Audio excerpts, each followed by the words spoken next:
We are very excited and grateful to have Rebecca Halima Hamm with us today. Halima is an intuitive teacher, healer, and guide with over 25 years of service. She's a true lover of Allah. One of Halima's gifts is to ignite within a person the soul's journey towards unity. Her personal story is both riveting and inspirational, providing significant and powerful life experiences that later gave birth to her role as a teacher of the unity. She brings a transformative energy to her work, which has allowed her to connect to and deeply resonate with her audience in a way that is both compelling and magnetic. Halima reflects to others the love, wisdom, and true essence of who they really are so that they can see it and own it within themselves. One of her most prominent gifts is her ability to instinctually know what's needed to transform both the individual and group heart energy, then orchestrating the purification and realignment of the patterns so that only the divine qualities remain. Her background includes working with the Dr. Phil Show, embracing and healing from cancer, and having her life story aired on national television. Holding a master's degree in clinical psychology from Antioch University, graduate of the Jaffe Institute, and being published in 8 different books. For those who know her, she is wildly funny, creative, and speaks with impeccable integrity. As a co-founder of the One Center Austin, she continues to dream, manifest, and love. Her teaching today is The Plane of Unity, an Exploration of Oneness. Halima, welcome, and thank you for being with us today. Assalamu alaikum. Wa alaikum assalam. I would like to start by inviting all of us to do the Fatiha.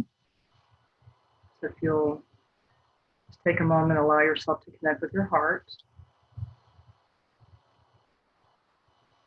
Surah Al-Fatiha. Bismillahir-Rahmanir-Rahim. Alhamdulillahi Rabbil Alameen.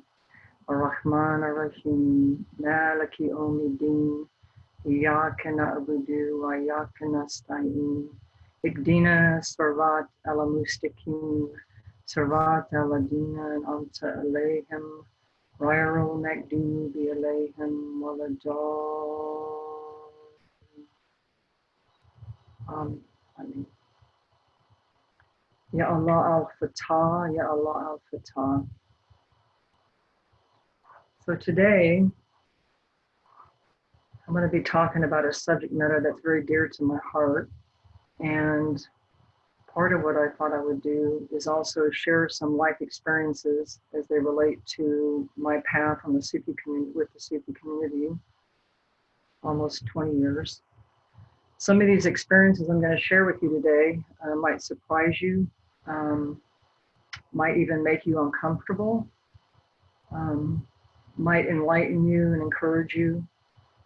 And inshallah, perhaps open a new door for you all to look at a different and deeper and new perspective about oneness and unity. So what is unity or oneness? Is it coherence? Is it wholeness? Is it integrity? Is it alignment? Is it the feeling of connection to all that is?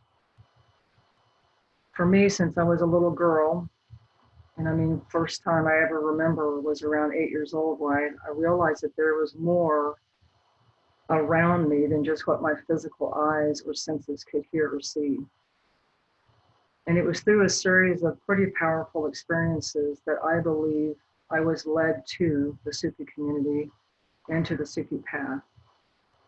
In particular, my connection with my guide, Sidi, may Allah bless his soul, was really a unique path in the sense that, experience in that I never even knew what Arabic was. I didn't know what Sufism was. I knew deeply what Buddhism and Hinduism was because I had studied it in college. But I didn't really understand what Sufism was, let alone what it meant to wash my heart or connect my heart beyond the preserved, into the preserved tablet, which Sidi often said is the world of the hidden and unseen lights. And I'll never forget, one of the first experiences I ever had was in 2001 when I was coming back from a healing intensive, which was my first exposure to this name of Allah. And as some of you know, I was on a bus heading from the northern part of California down to Oakland to catch an airplane to come back to Austin. And I had never heard the words beloved. I had never heard the word Allah. This was all new to me over a course of 4 days.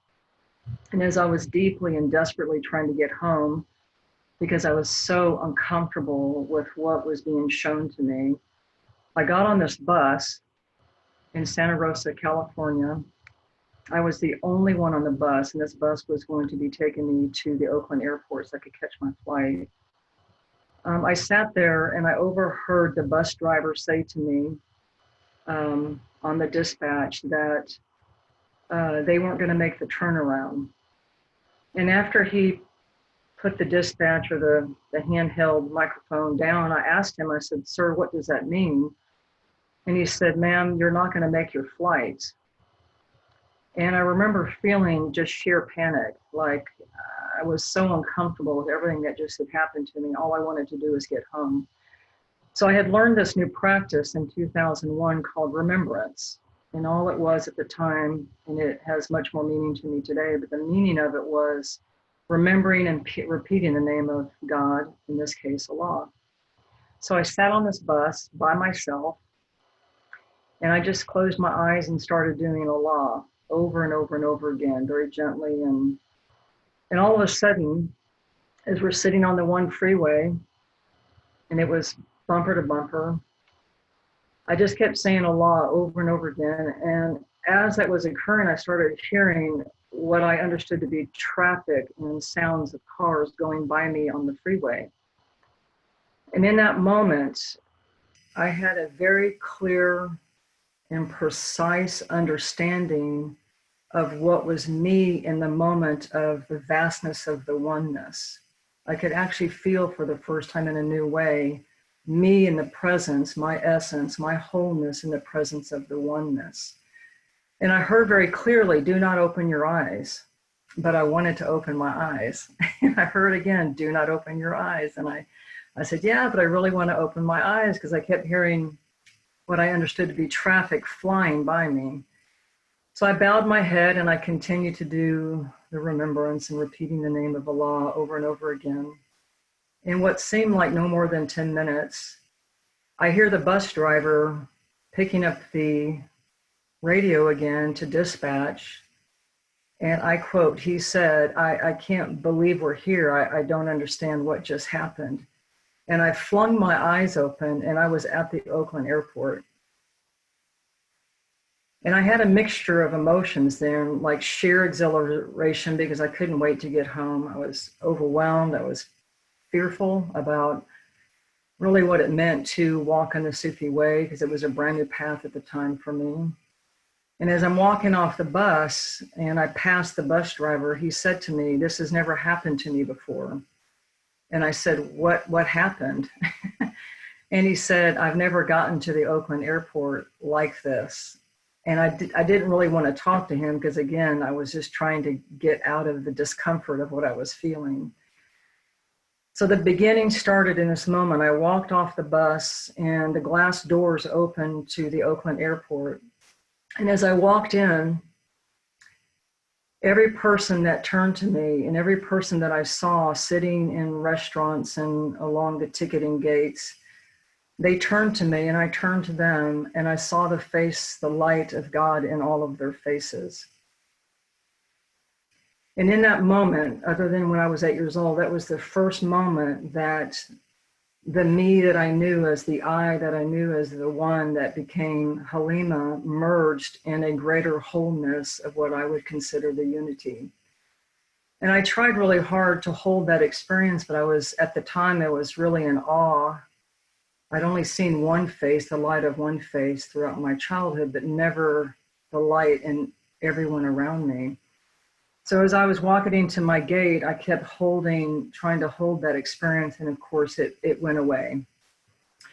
And at the time I thought it was really unique and amazing. And then as life unfolds, we begin to open, and more of our beingness begins to expand more and more as we move through the 5 senses into what CD would call the preserved tablet. And again, that is the world of the hidden and the unseen, like the auras and the lights and the angels. And I remember thinking to myself, like, wow, I need to keep doing this practice, because I was able to access what I perceived as a world that I had not felt since I was a teenager and a young kid. And so my exploration of unity and oneness, which has been my whole life, has led me to many, many experiences, some of which initially were very confusing and others were not at all. And so I began exploring what this whole word unity meant, and what does it mean to be in one with everything around us. And for me, I find oneness to be the ability to, for example, connect with my dogs, Latifa, who has passed away, but with Omar, is to be able to communicate to them without using words, and then them responding to me with full knowledge of what I am communicating with them. To me, oneness is about moving in nature and feeling the movement of the trees, and like hearing the sound reverberate through your being, and feeling like everything that's moving around you, you are one in connection with that. I find nature to be a powerful vehicle to access that unseen or seen world. So often I think we teach people nowadays that they have to sit in a room and perhaps meditate for an hour, or, do thousands and thousands of rounds of remembrance and whatnot, or L-weird. But I have found over many years that that works, and so does being out in the world, being a true mystic, and feeling the hearts of many beloveds, and feeling their inner experience and their essence in connection to my essence. I find that I have grown tremendously by prostrating to what nowadays I'm calling the uncomfortableness of things, the uncomfortableness of life, or differences around us that we initially don't understand. And to me, this is where the richness of Allah in every given moment, because creation in every moment is creating. We are constantly moving and expanding and moving and expanding. And when we're not allowing ourselves to do that, we will feel what I call resistance. And resistance to me is the biggest block for most people to have a deeper connection to what I would call the unity and oneness. Many times, if you just sit still and you allow your heart to open into a feeling or a visceral experience in your body that maybe perhaps you've been uncomfortable with your entire life, you will find magic there. And it's what Sidi called the divine existence. It's what most of us now call the mirror. It's what often is said in many different paths now, like what comes from you is for you, and what is for you is also from you. That which is likened to itself is drawn. Like everything that is moving is an extension of our beautiful beingness, the essence of who we are. And through our essence are the 99 qualities and everything that's moving. So I have found in helping and supporting others is to support them in looking at where they hold resistance in their life. And it can be subtle. Sometimes it's just the desire not to talk. It might be the desire not to hear something different. So many people are afraid to be open to what's different. For example, back in the day when I shared with many of my Sufi brothers and sisters that I had gone down to the Amazon and to work with a shaman who had never seen a plane. He took a canoe, like allegedly 12, 14 hours to come meet us in the jungle. He healed my TMJ in 15 minutes. Through that experience, I was open to, again, the world of the unified field, what quantum physics calls the entanglement, that we are one with everything. And I always remember being really surprised that people would hold judgment and create separation around experiences that they did not even have themselves at the time. And so resistance to me is separation. When you have separation in your heart, or if you feel jealous or you feel envious, that is creating resistance in your own beingness. And it's very hard to feel the oneness with all of that, with nature and with everything around you, when you're holding that experience in your heart. As most of us know as Sufis, the heart is the knowledge. The knowledge is found in the human heart. Even years back, they've discovered that the human heart has what we call a coherence that is like the brain waves, and it can be detected over 1.5 miles wide per human being. I think that's astonishing. It's gorgeous. It's beautiful. It's the essence of who we are. And so through the experiences and still exploring what unity means to me, it's a passionate topic that I thought I would talk with everyone today. So another experience I wanted to share, and there have been many, but during one of my meetings early on with my guide, Sidi, and it was a small group, but it was powerful. I raised my hand and I said to my guide, Sidi, there are times in my life that I have met someone, but I know that I have never met them prior to this moment. And Sidi says, yes, my love, yes, my love.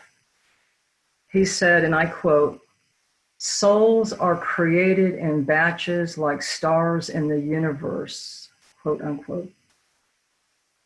He said, if I line 10 souls in front of you, you will feel a connection to 3 or 4, not always all 10. And then Sidi looked at me and he said, I have known you for 3,000 years. And I said, yes, Sidi, I feel the truth of that. I feel your essence. When I met Sidi, it was like an axis of energy that was moving in the room. It was so powerful that I felt his presence before I ever put my eyes on him. And these are moments that for me personally, when I have experienced those are the unity. Those are the experiences of oneness when we can interconnect with everyone who is around us, no matter whether it's a blade of grass or an animal or a sunrise or a human being. And in that moment, I remember thinking, finally, I had met someone who could articulate and communicate what I've always felt to be that divine existence, the universe that is thousands and thousands and thousands of like pixels in a photograph where we are all moving and connecting it's like field theory, like the birds that move together. And so it's impossible, at least to my current knowledge, it's impossible to be outside of the unity and the oneness that all that is. Now, our consciousness and being conscious of oneness is where I think people get tripped up. But to say that someone is not connected or one with the unified field or the universe seems implausible, because it would be like taking Pluto and putting Pluto outside of the Milky Way galaxy. So as I was sitting with my guide and just drinking deeply his wisdom in those early days, there was no one that I wanted to study with more other than Sidi. Now, granted, those of us that know Sidi, he also would put the challenges in front of us, or what I now call the mirror. He would put in front of us the very thing that we did not want to see, or he would put the very thing in front of us that would catapult us into a deeper knowing. And most of us, myself included, have had many, many, many, many stories of that connection.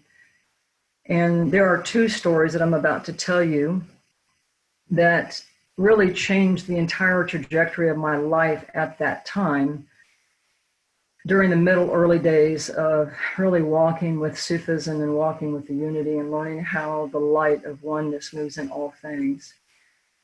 It was a weekend when I had agreed and told Sidi that I was going to do Zawiya out in Portland, Oregon. And I had called some friends and flew out to Portland and went to this beautiful home that was along the literal ocean of the shores or the beach area of Portland. And it was about 1 o'clock in the morning, and I was absolutely awoken by the scariest, most terrifying thing I'd ever seen in my life. I sat up in bed and I looked up, and there was this huge, just beyond enormous, what I would call the shaitan. And in that moment, I remember thinking, this is my moment. Like I figured, okay, here is what I had learned what the shaitan was, because I could feel it was trying to consume me. And ironically, it was an experience that I had experienced most of my life since I was very little. But this was different. And I sat up, and all I did was what I knew at the time, which was to say, Bismillah ar-Rahman ar-Rahim, Bismillah ar-Rahman ar-Rahim, Allah, Allah, Allah, Allah, Allah, Allah, Allah. I just kept doing remembrance and whatever prayers that I knew over and over again. And this may sound odd to most of you, but I literally did it for 5 straight hours. And the more I did it, the stronger the energy became. And then as I could feel the pressure building, and I could feel for the first time that I was no longer afraid, the energy started moving and pulsating in the room. And I look up and I realize it's dusk. And I immediately picked up my phone and I called my beloved guide, Sidi, in Jerusalem. Sidi picked up the phone right away. He said, "Yes, my love. Yes, my love." I said, "Oh my gosh, Sidi, there is." And he goes, "Yes, my love, I see what it is." And he goes, "Do Ayatul Kursi 7 times. And I'm like, "What is Ayatul Kursi?" And he says, "Find it in the music of the soul, my love." So in that moment, and then he hangs up on me, which, as most of you know, is very humbling in and of itself. So I open the book and I find Ayatul Kursi, and I started doing Ayatul Kursi over and over and over again, 7 times. But the truth is I did it many more, beyond 7, because I had to make sure. So I was doing Ayatul Kursi, and Sidi had told me on the phone call that it would never come up, it would never show its face again. And to this day, it's never happened again. So that was another introduction for me of learning how that in a moment when I'm in Portland, Oregon with this being, at the same time I'm calling my guide in Jerusalem who's also seeing the same thing. This was another example of how, for me personally, the unified field, the unity, the oneness of everything that was moving around me was all interconnected in such a beautiful, exquisite way.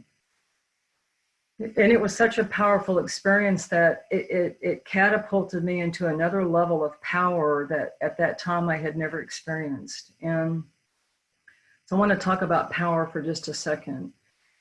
So many people that I see nowadays that have a deep confusion about power. And I think when we give our power away to spiritual leaders, when we give our power away to doctors, when we give our power away to what we would perceive as that somebody thinks we're not good enough, and then we buy into that, and then we feel sad and we feel all of the emotions. For me personally, the oneness, the world of oneness, duality does not exist. So what is duality? Duality to me is contradiction. So there's an old saying that Abraham has given that the greater the contradiction inside of you, the worse you're going to feel every time. The more you feel torn, the more conflicted you feel, the worse that you will always feel. So what is duality? Duality keeps us from oneness. Duality is separation. Right, wrong, black, white, gay, straight, up, down, Republican, Democrat, all of the things that we see in our culture create and force us to choose. And in the process of choosing, we separate ourselves from the divine, from the one, from Allah. And instead, why not just move with the oneness? Why not just move with the inner truth of what Allah or your guide or your inner world shows you as your own truth? And when we lose our power, it has been my experience in 26 years that when we lose our connection to power, we also lose our ability to move through the 5 senses into the preserved tablet into trust. It's trust, that inner knowing. And so in that moment when I was in Portland, that was another one of those moments where I thought, wow, it's either this or it's that. Either I've got to win or I'll lose. If I don't conquer this, it'll take over my life. And yet I realized what it did is it made me stronger and stronger and stronger in my ability to connect and teach and to support and encourage and inspire other people to not be afraid of those moments. So often we turn to another human being and we ask that other human being, tell me if I'm good enough. Well, there are qualities in the 99 names that say, why would we turn to another human being and not the one, Allah, to ask for the truth? Right? That's important to do. And so in the process of oneness and unity, I think it's imperative upon all of us to find ways, however subtle and gentle and general, but to find ways to connect with all that is, whatever that may be for you. And then in that journey, you gain more and more and more confidence, more and more knowledge, more and more knowing, so that you can experience the bigger process that's happening. Now, I know there are many opinions about who has a better path, who knows more, and I don't believe this to be true anymore. I've traveled all over the world and I've experienced some of the most profound healings and connections with all different people who say the same thing, they just say it in a different way. And through the richness of the diversity of this incredible world that Allah made us all unique. Every single one of us has our own fingerprint. We all are made unique in the uniqueness of us. I think we're crying out for the diversity and the connection to everything that is available to us. In fact, I find the more singular somebody is, the more in pain that they're in. The more righteous they are, the more pain that they're in. The more judgmental they are, the more in pain they are, because our inner being, the divinity, the spirit within us would never ever judge somebody else. This is in part what our beloved prophet Isa, may Allah bless his soul, is what Isa told us. He says, don't glorify me, be like me. So in the search for oneness and connection, I always invite, and I tell people all the time in classes and workshops and whatnot, like, do your very best. Do your very best not to judge. Do your best not to gossip. Do your very best to not hold yourself in separation. Do your very best to notice when you're fighting in resistance to what someone else is saying or sharing to you so that you can find your own truth. And then begin the process of renewal every day. Renew every day. Every day is an amazing day. Like I love walking outside. I love being outside. I love being with new people. I love experiencing life. I love meeting new cultures and new traditions, because in the richness of all of that, that to me is the unity and the oneness. So another experience that I'll share with you is way back. Well, it wasn't way back, but it was far enough. I was at Sufi school at Lake Arrowhead, and I was assaulted by a teacher and a translator of Sidi, my guide. And in the moment that I was assaulted in this hotel room, honest to goodness, my first reaction was, I can't believe you're even doing this. I was never afraid. Not one time was I ever afraid. In fact, if anything, I had the odd experience for the first time ever of like, wow, something really big is about to happen. So I thought of all the people that this person could assault. Why would this person choose me to assault me in a hotel room? And so as things were unfolding, which I have kept this quietly for years, and back in the day, I felt ashamed, and I was like, I didn't understand why this would happen, even though I realized very quickly why it happened, is I went to the people who were the heads of our Sufi school, and I spoke to them, and they called Sidi. And so the first thing out of Sidi's mouth was literally, quote unquote, he says, yes, Halima speaks the truth. And that's all I needed to hear. And even though a lot of things happened after that, the thing that I'll never forget is my connection to my guide, because my guide mirrored back to me what I always knew was the truth, even though this particular person who assaulted me denied at first and tried to make me the problem. But the fact is, CD acknowledged and mirrored back to me a truth that I knew in the moment was the truth. And you can imagine when you're in a school and an incident like that occurs, you can take it one of two ways. You can see it as injustice, or you can see it as justice. You can find different ways to approach this. And I trusted CD, and I listened to my guide, and I followed his guidance. And in the process, I asked, okay, so show me and teach me, what was Allah making with that? And it was made clear to me that in this life, I was supposed to work with many men, and that I had a gift with how to work with men, and that this in part was part of my trajectory towards that. Because of the power that I had and that I was holding in that moment, all things ended on that day, meaning that this particular person's behavior stopped and it was no more.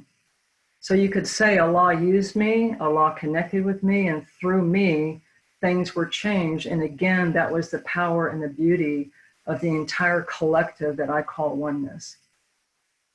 And it was fascinating to me because, and I'm grateful that my upbringing in Las Vegas allowed me to understand the differences between being abused versus having power and the exchange of power in a moment like that. And like I said, I was never afraid. It didn't even occur to me to be afraid. I thought, there's such a powerful moment here, and what's the bigger teaching? And I allowed many, many years to go by with silence, so for many reasons. But to me, when I look back on the unity of how everything unfolds, I'm always astonished at how Allah brings every perfect moment together to teach us a greater whole. And to me, this is the essence of why we are here. We are here to take everything that shows up in front of us, which is what CD writes about in The Divine Existence and Music of the Soul, is to understand that when you are approached or things are happening, they're not happening to you, they're happening for you. And once you realize that, you realize there is such a depth of power that you have access to, and that's the world of unity. What does Allah say? He creates worlds. He can create anything, a blade of grass, a fetus in a womb, a pearl in an oyster. The power of the universe, which is also we are one with, is really the destiny of what I hope all of us continue to learn and to aspire to connect with. And never to give your power away. No one else has the power to decide your worthiness. That would be like saying Allah doesn't know what he's doing and he created me and another human says I'm not good enough. That would be like telling Allah he's not good enough. That doesn't exist. Why would Allah create all of this beauty and this richness to turn around and give our power to another human being to decide our worthiness? So through these experiences, and there have been many, including my cancer back in 2000, they've all given me opportunity after opportunity after opportunity to really ask myself, where am I aligning in any given moment? Am I going to align with the richness and the oneness that is all, or am I going to get caught up and hooked into things that take me away from my own heart or create separation and pain in my own heart? And so as I went out of Sufi school and life started moving, as many of you have heard this next story, I packed my house, sold my house, put everything in a storage unit, everything I ever owned into a storage unit, and took a drive across the United States. And with my beautiful dog, Latifa, who has since passed, may Allah bless her. And I just got on the road and started exploring just life and just looking at ways to create and find myself and to do a lot of introspection. And I met a lot of amazing people and did workshops and classes and whatnot. But as I was coming back, I had this incredible feeling that I should open a center. I should find some way to create a home or a space where people could come and gather and not necessarily study, but feel the qualities of what we are learning and talking about today, which is the oneness and the unity of all.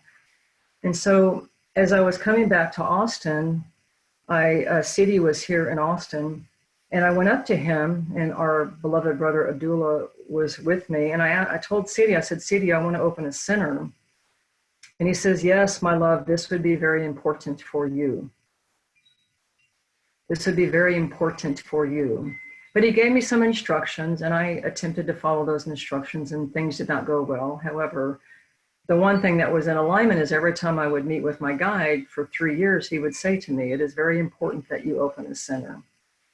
Now, again, as for some reason, my life and the contrast of my life, as I began to do that, I started feeling what I was saying earlier, which was jealousies and judgments. And people were asking me, like, how could you do this without talking to Sidi? And I would say, yes, I have spoken to my guide. My guide gave me permission to do this. And this is where I met my beloved soul friend, my R&D, my ride or die business partner, Hamda, Diane Shelton. And it was in the early stages that we started thinking of ways to take the oneness and put it into a name, or perhaps a message, a communication, a style, a reverberation, an essence that would illuminate and amplify everything that we've talked about. And so the One Center Austin, the One, was born out of the concept of oneness and unity. And so the One Center represents a lifelong dream that I've always had, which is to bring the collective, the diversity, to bring all of the beauty of what life brings us, and to find ways to encourage what Sidi would always tell us, which is teach in the way of the unity. Sidi never said teach in the way of separation. He never said that. So when I went to Sidi and I said, Sidi, I want to create a center, and it was going to be based on the unity, he said, yes, my love, this is very good for you. But he said, be wise. And he said, you don't need anything large. And I said, well, what does that mean? And he said, don't get anything over 3,000 square feet. And I'm like, I can't afford 3,000 square feet. So we got a beautiful space here in Austin, Texas. And it's just fitting that we would be here today, revisiting all the beauty and the essence of what it means to have oneness in our life. And it is my prayer and my greatest hope that each of us continue to strive to stay connected to diversity. I think our world is crying out for diversity and to embrace all people. So much of what's happened last year, which is a truth year, a wisdom year, 2018 is all the truth was pushed to the surface last year, the Me Too's and the racial issues and the government. And so it is incumbent upon all of us to continue to spread that message of unity, but do it without judgment. Work with your fear. When you have discomfort about people who are different from you, don't shy away. Ask them to show you the truth of who they are.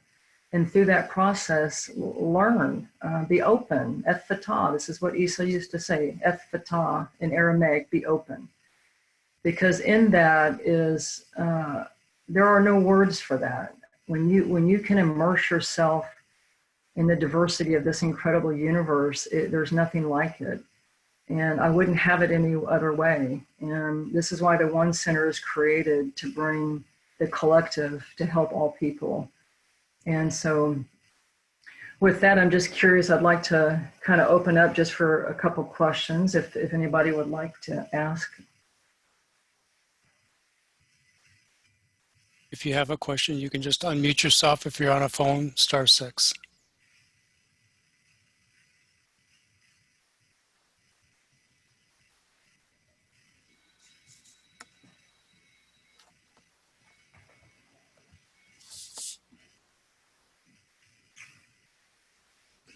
I have a question. Assalamu alaikum. Wa alaikum salam. You have talk about your relationship with Sidi, and it's very moving to hear you speak of him and to feel that connection that you have with him. And I wonder how those of us who've never met Sidi, how can we connect? How can we establish a relationship that we feel is supportive, personally supportive to us? Well, let me present to you, most of us have never met Martin Luther King. Most of us have never met Gandhi. Or I think what I love about your question is really the essence, the teachings, the embodiment of Siddhi's message. And if you read any of his books, you will feel the exquisite nature of his deep, deep love for Allah, his deep love for people, his deep love for the ability to teach the unity. And there's an old saying that Abraham gave that words don't teach, life experience does. And so it's often hard, other than just through life experience and to share stories and to feel the passion of my heart or feel the essence of my own beingness, to feel his spirit. But there are many people that have walked on this earth that we don't get to meet physically, but if you tune into their essence, you will feel the love that they had for everything that they gave us. My battery is going to die on my laptop. I'm going to plug it in, Abdullah, but if anyone else has a question, give me 1 second here. Okay.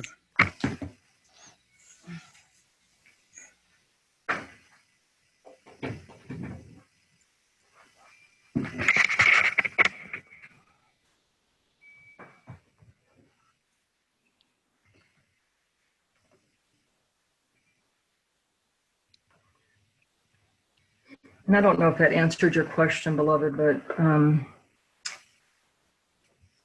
I don't know how to replace the literal, visceral, palpable, emotional, the power of sitting with the guide. I can tell you some stories that would literally, you would feel the power of his essence, but short of meeting him, I would encourage you to listen to the beloveds who have stories of him and ask, because they're all powerful and beautiful in their own right. Thank you. You're welcome.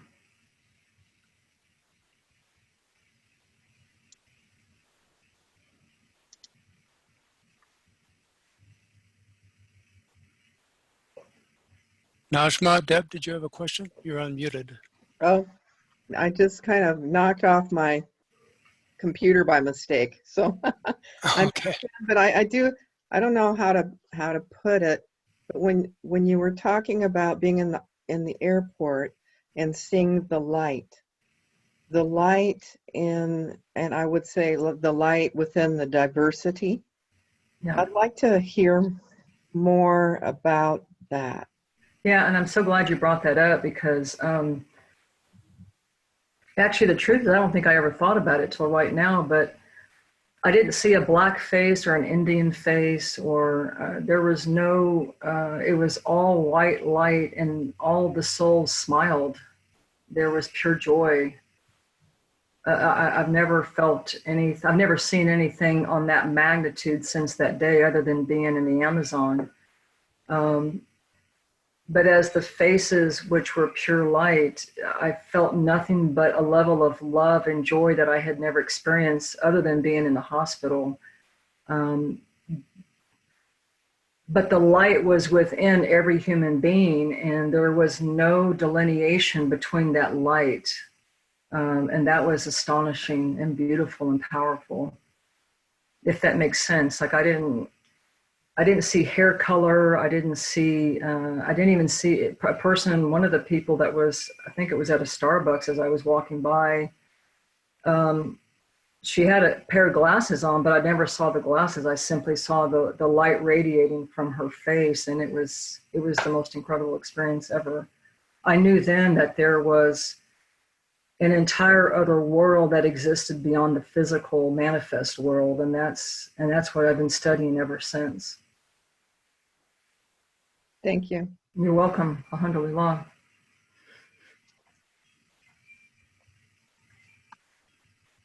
If anybody else has a question, just simply unmute yourself. If you're on a phone, hit *6. One of the things that Sidi used to say, and I'm very fond of my guide, he would say, take your chances, take your chance. And we would all run up because, you know, we just wanted to sit with him every moment, but he would say, take your chance. And I always took that as such a, like that was the sweetness of Sidi's essence, his invitation to come dance with his beautiful heart, and his connection and the wisdom that he had was unprecedented. So I'll just say, take your chance if you have a question. We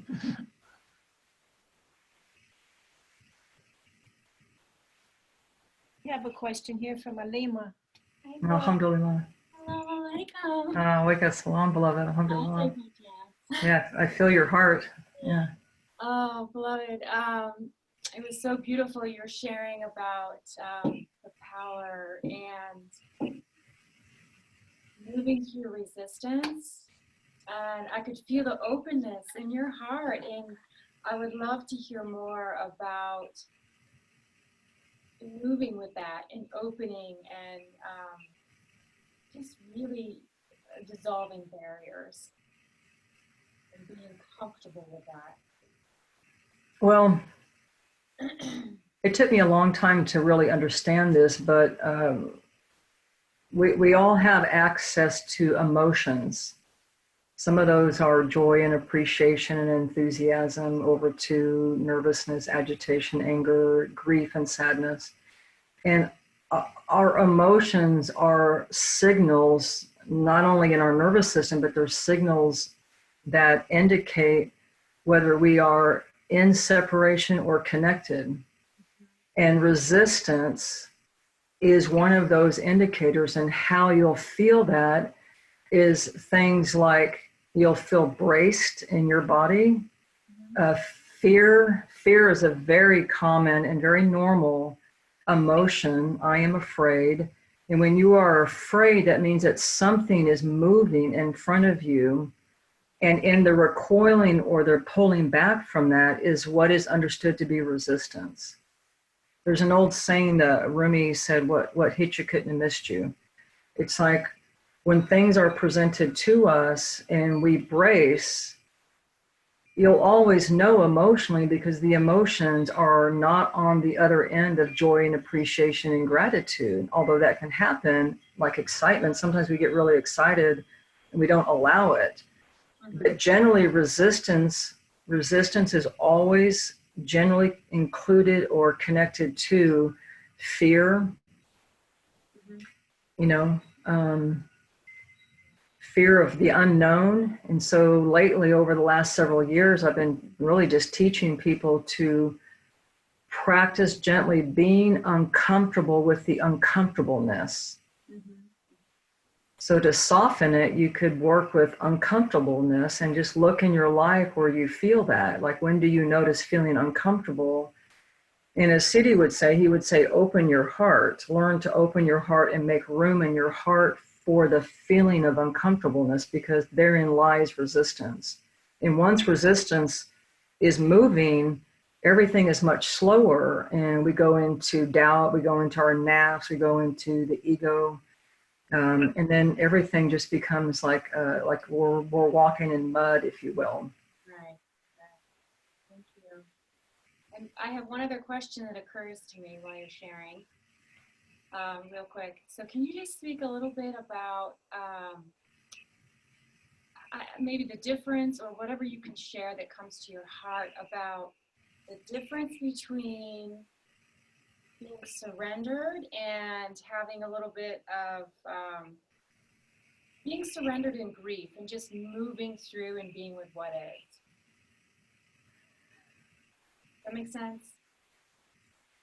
Well, grief is often a touchy subject, because we know intellectually as a human that things come and go, right? So things come and go. What I would say is grief comes from the attachment to the things coming and going. And when we attach ourselves to something that has gone. In that process, we then feel grief. But if we could allow ourselves to remember that, like I said earlier, creation is renewed every moment, and the universe is moving forward all the time. And when we don't let ourselves go is why we feel resistance, and grief is one of those things. On some level, we're holding on to something. Maybe it's just the experience or the emotion that we felt when we were one with that thing or that person or that animal that left us. But the grief really is another subtle form of not allowing ourselves to move forward. Thank you. Yeah, of course. Many times when we lose somebody, what we don't understand is we're grieving who we are in essence with that person. And once that person goes away, we believe in those moments that we are losing our essence because they're not there with us anymore. And that's why we feel grief. But when you're tuned in, you can feel the essence of anyone who has transitioned, even if it's an animal or a person. I call CD's spirit to me all the time, and I feel him very much present with me, even though he's not here in the physical.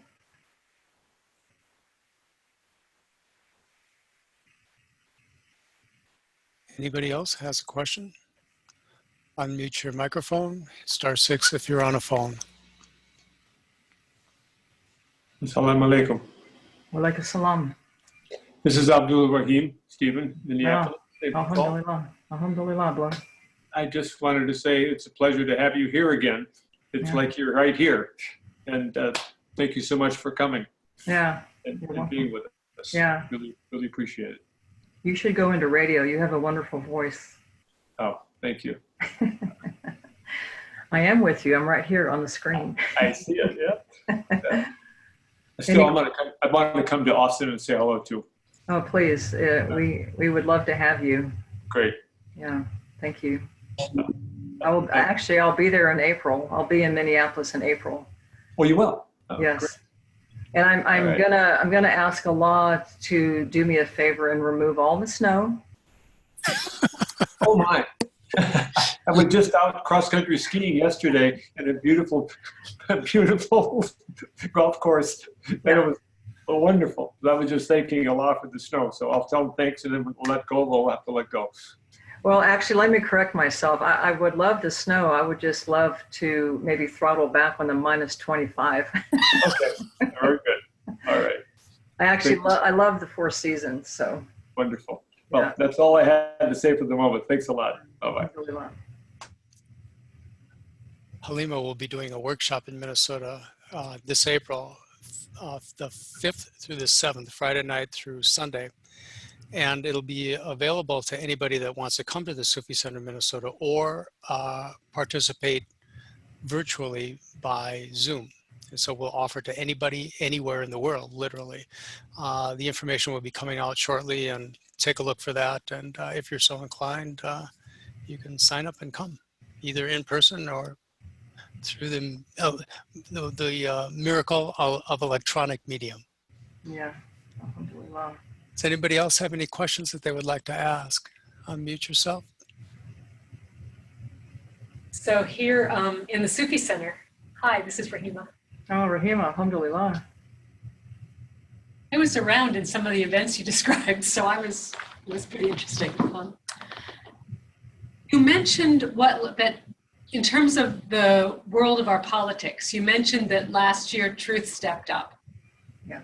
So what can you say about how we can hold this year? So everything runs in a 9-year cycle. So 2008 was a year one, and 2017 was a year one. And whenever we have a year one, it's like taking a puzzle that's all put together on the table, and it's like throwing everything up in the air and all hell breaks loose. So last year, 2018, was what we consider a wisdom or a master year number. And what that means is all the truth is pushed to the surface. Now, those things have always been there, as you would know. The things that happened last year and continue into this year have been occurring for many lives, many years. And so as the truth is being pushed to the surface, it's because mass consciousness is asking for more. Like when we see someone who's mean, we want them to be nice. When we see war, we want people to have peace. When we see someone who's crying and sad, we want them to be happy. So as we're moving into this year that we're in now, it's imperative more now than ever that we do everything we can to speak the truth, maximize the truth, and help to mobilize efforts to not just bring peace, but to help human beings to be comfortable with what they are uncomfortable with.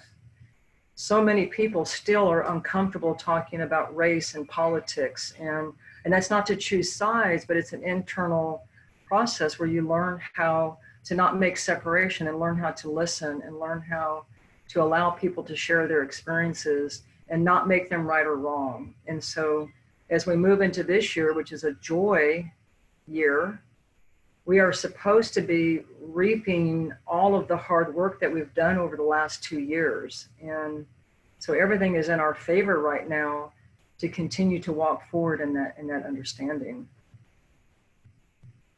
It's a wonderful, yeah, go ahead. And just to follow on that, so how can we help to hold climate change and the work that needs to be done on that front? Well, climate change is a law, right? Of course. Yeah, and so again, I go back to the very basic fundamentals, and right now, all we can do is keep, how do you say, like vocalizing without making things right or wrong, bringing awareness to things without making things right or wrong, speaking about things like climate change and abuse and whatnot, the misuse of power. And climate change is one of those things.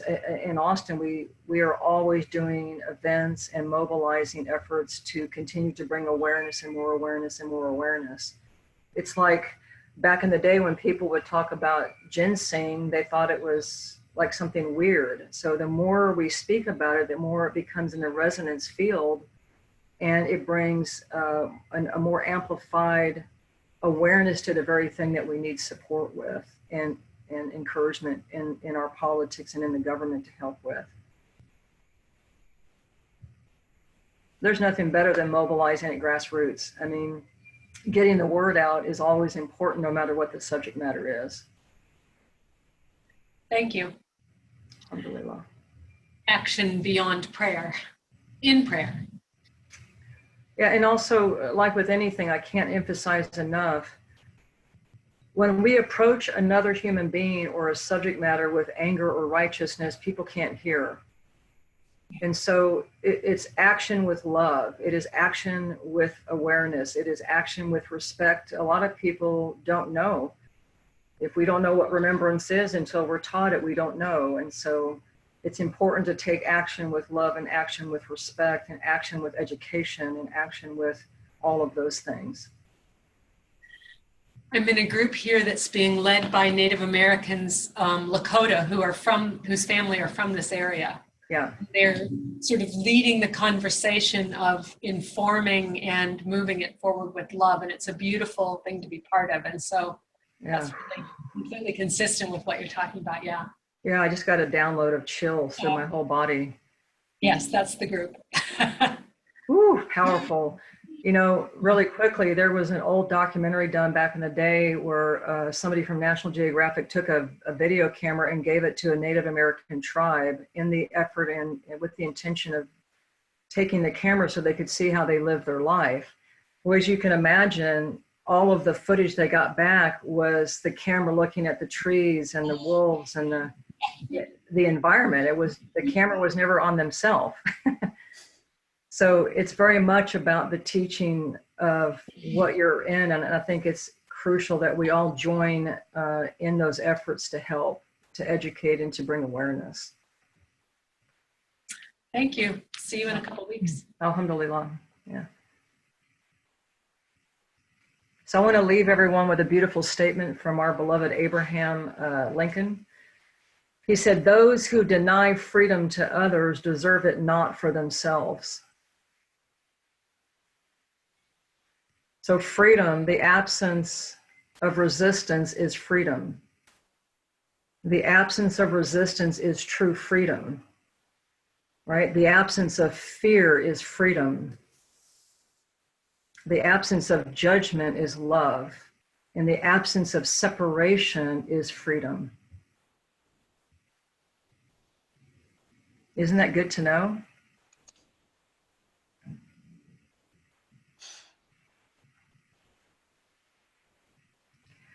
So if no one else has any questions. So thank you, Halima, for a beautiful teaching Yeah, you're today. welcome. We look forward to seeing you in Minnesota next month.